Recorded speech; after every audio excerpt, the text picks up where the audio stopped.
দিল্লিতে ঢোকার আগে যমুনা নদী দেখতে এমন, আর দিল্লি ছাড়ার পরের ছবি এটি। গঙ্গার পর উত্তর ভারতের দ্বিতীয় পবিত্রতম নদী যমুনা। আগ্রার বিশ্বখ্যাত তাজমহল যমুনার তীরে অবস্থিত। হিমালয় থেকে উৎপত্তি হয়ে যমুনা নদী ১৩০০ কিলোমিটারের বেশি পথ পাড়ি দিয়ে প্রয়াগরাজে গঙ্গার সঙ্গে মিলিত হয়েছে। কিন্তু দিল্লিতে কেন এটি মৃত নদীতে পরিণত হয়েছে?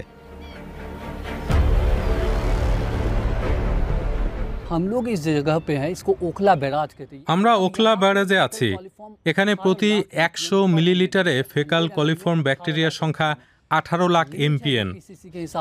দিল্লি দূষণ নিয়ন্ত্রণ কমিটির মতে সংখ্যাটি ৫০০ এমপিএন হওয়া উচিত, আর সর্বোচ্চ সংখ্যাটি হতে পারে ২৫০০ এমপিএন। সুতরাং আমরা যদি এখানকার ফেকাল কলিফর্মের সংখ্যাটা দেখি, তাহলে বুঝতে পারি যে মানুষ ও পশুর অপরিশোধিত বর্জ্য নদীতে ফেলা হচ্ছে।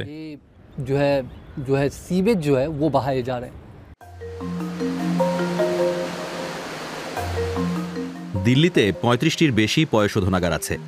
তারপরও পরিবেশ সংস্থা আর্থ ফাইবারের হিসেব বলছে প্রতিদিন ৮০০ মিলিয়ন লিটার অপরিশোধিত বর্জ্য পানি নদীতে মিশছে।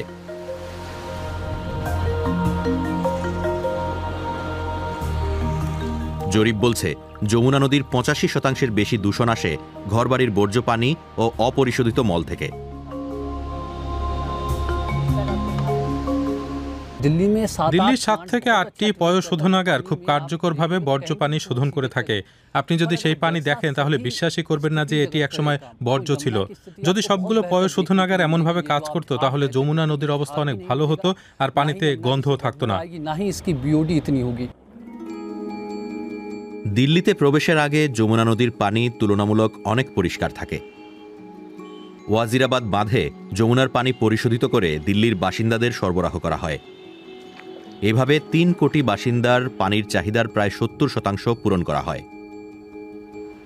তবে ওয়াজিরাবাদ বাঁধ থেকে নিম্নাঞ্চলের দিকে প্রবাহিত হয়ে যমুনা নদী তার প্রথম ও সবচেয়ে বড় নালার সঙ্গে মিশেছে, যার নাম নাজাফগড় নালা। ২২ কিলোমিটার এলাকা জুড়ে অবস্থিত ওই এলাকার ২৩টি বড় নালা থেকে নিয়মিত বিরতিতে বর্জ্য পানি ছাড়া হয়। ভারতে যেটা হয়েছে সেটা হলো, আলাদা পয় নিষ্কাশন ব্যবস্থা গড়ে তোলার পরিবর্তে নগরায়নের কারণে মলমূত্র ও গৃহস্থালির বর্জ্যের সঙ্গে কারখানার বর্জ্য মিশে নদীতে গিয়ে পড়ছে। বর্জ্য পানি প্রবাহের পথ পরিবর্তন করে এসব ড্রেন ও নদীতে ফেলার কারণে নদীগুলি উন্মুক্ত নর্দমা বা ড্রেনে পরিণত হয়েছে।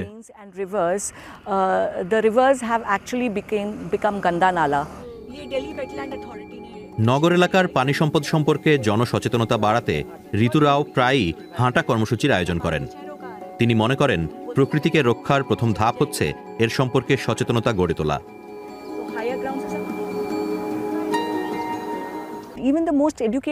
এমনকি সবচেয়ে শিক্ষিত মানুষের মধ্যেও সচেতনতার অভাব আছে।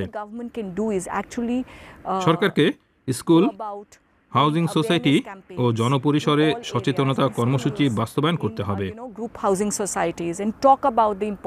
সেখানে জলাশয় ও জলাভূমির গুরুত্ব তুলে ধরতে হবে। এগুলো আমাদের বেঁচে থাকার জন্য জরুরি। পঙ্কজ কুমার ও ঋতু রাওয়ের মতো মানুষেরা যমুনা রক্ষার জন্য আওয়াজ তুলে যাবেন। কিন্তু নদী রক্ষা ও এর পানি পরিষ্কার রাখার জন্য দিল্লিবাসীকে একসঙ্গে কাজ করতে হবে। সাধারণ নাগরিক, রাজনীতিবিদ বা নীতি নির্ধারক সবাইকেই এগিয়ে আসতে হবে।